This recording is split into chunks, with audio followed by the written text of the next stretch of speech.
एउटा कुरो अरू त्यस्तै अब यही कुरा गर्दा यी नेपालीहरू सुकुम्बासी भएर बसेको ठाउँमा यो गर्ने हो भने अब विदेशबाट आएका थुप्रै देशका नागरिकहरू विभिन्न ठाउँमा बसेका छन्, त्यो पनि इलिगल होला, अनि त्यहाँ पनि यसै गर्ने हो कि नगर्ने हो?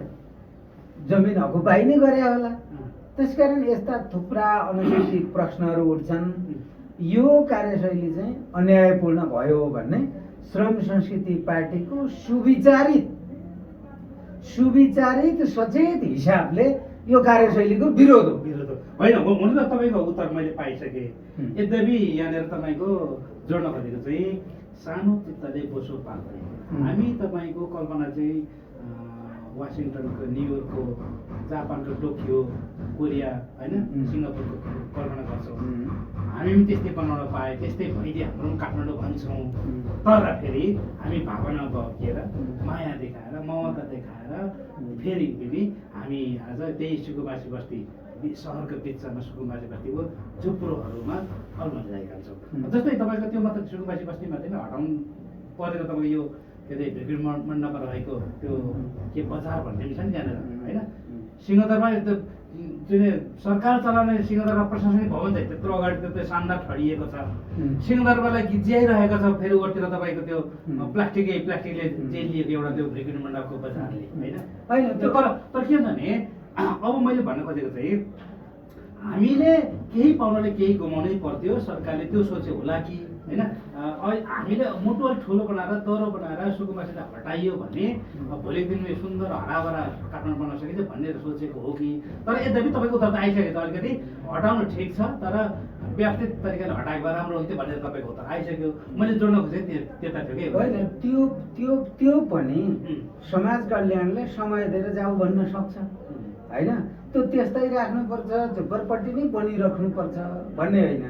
त्यसलाई राज्यले त व्यवस्थापकीय ढङ्गले सोच्न पर्यो नि त, होइन? त्यसको अल्टरनेटिभ के हुनसक्छ खोज्नु पर्यो, होइन? अब त्यसको अल्टरनेटिभ नखोजेर अनि मान्छेलाई लखेडिदिने हो भने राज्यको दायित्व र जिम्मेवारी चाहिँ के हो त?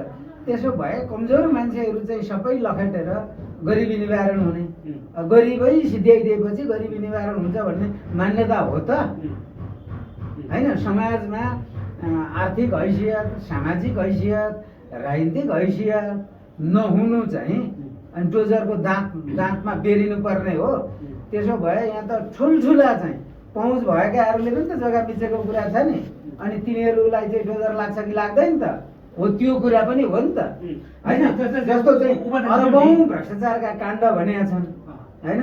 सुकुम्बासी बस्तीका ती निर्धा मान्छेहरूलाई यो ढङ्गले चाहिँ थ्रेडपूर्ण ढङ्गले जानुभन्दा ती भ्रष्टाचारीहरूबाट रकम असुलेर व्यवस्थित संरचनाहरू बनाएर ती आधारभूत तहका गरिबहरूलाई व्यवस्थापन गर्ने अनि हुकुमबासी भनेर साँडा पल्टिएर राज्यको जमिन लुट्ने, खाने, घर बनाउने, भाडा लाउनेलाई त गर न, त्यहाँनिर हामीले प्रश्नै गरेनौँ।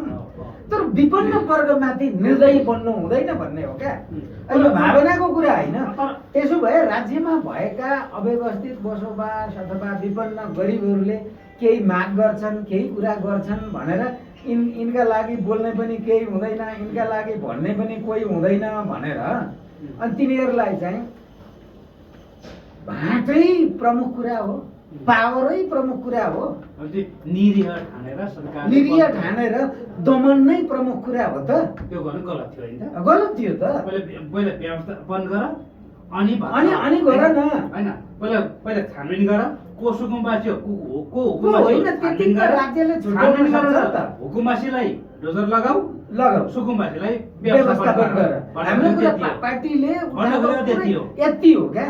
अनि यसैलाई विरोध गरौ देखिसकेन। अहिले राम्रो भयो त, सारा सामाजिक सञ्जालमा तस्बिर हुँदा तपाईँको मन दुख्दैन? तर बधाइछु।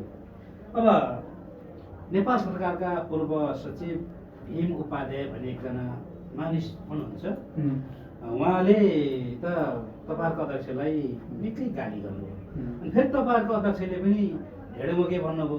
फेरि ती मानिस जो छन् भीम उपाध्याय भन्ने मान्छे, उहाँले चाहिँ हाफ माइन्ड पनि भनेर भन्नुभयो, नाम त तोक्नु भएन, तर सङ्केत चाहिँ त्यतैतिर हो कि भन्ने हाम्रो शङ्का, होइन? के हो यो नोकझोक चाहिँ अनि होइन अब त्यो भीम उपाध्यायजीको कुरा के हो त्यसको जवाब अध्यक्षले अब भीम उपाध्यायलाई नै भनेर दिया हो कि होइन अब त्यो होइन भीम उपाध्यायकै स्ट्यान्ड गरेर कमेन्ट गरिदिनु भयो ढेडोमा के भनिदिनु भयो अब त्यो समाचारले भन्यो अब नोटिसमा चाहिँ म छैन होइन उहाँहरूको कुरा के हो अब हाम्रो अध्यक्ष चाहिँ आधा माइन भनेर उहाँको लक्षित टिप्पणी हो भने भीम उपाध्यायजी चाहिँ त्यो चाहिँ घैलाको चाहिँ चौथाइ पानी जस्तो किन छछल्क्या त उहाँ त एक दुई ट्रक पुस्तक पढेर विद्वान भनेको अनि विद्वान चाहिँ आधा जस्तो नछल्किनु नि त उहाँ विद्वान जस्तो भइदिनु नि त होइन उहाँ विद्वान हो र अनि आफूलाई त त्यही भन्नुहुन्छ त म त पढेको विशिष्ट श्रेणीको अनि विशिष्ट श्रेणी यो देशमा भीम उपाध्याय एक्लै हो होइन यो उहाँ मात्रै हो यो उहाँ मात्रै बौद्धिक हो होइन सुन्न उहाँ मात्रै एक ट्रक पढेको हो विशिष्ट जुन व्यक्ति भनेर यो आधिकारिक मानेर प्राप्त हो कि तपाईँले भनिदिनु भयो होइन अब पूर्व विशिष्ट भनेपछि सचेत विशिष्ट पदीय हिसाबले हिजो पूर्व त विशिष्टै हो नि पूर्व सचिव भने